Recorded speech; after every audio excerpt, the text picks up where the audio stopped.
A group of peers has dismissed claims that the UK could face a so-called divorce bill of up to £52 billion when it leaves the EU. The Lord's EU Financial Affairs Committee says the government might not have to pay anything if there's no post-Brexit deal, but it says concessions are likely if the government wants to secure access to EU markets.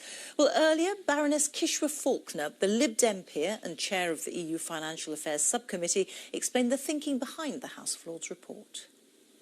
We took legal advice from a variety of experts, and where that legal advice conflicted, we tested that against our own Select Committee's legal advisor and came to a judgment that there are two pertinent bits of law.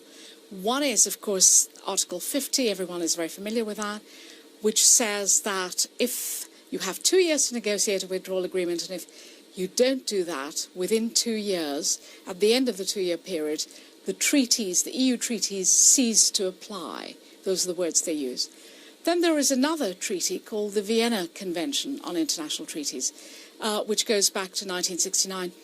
That says that when parties are breaking their legal obligations, pulling out of treaties, withdrawing from treaties, then they're still to some extent bound by their existing liabilities.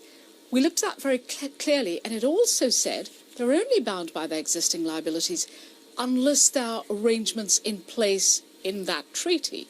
So our conclusion is that, yes, that if there is no withdrawal agreement, the United Kingdom can leave without having any legal obligations that can be adjudicated by any court.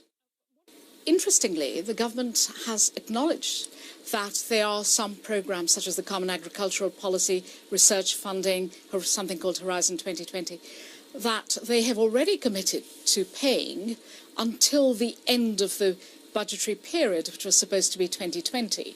So they've said even if we leave, we will continue to make up. This was to give confidence to farmers that the payments would continue.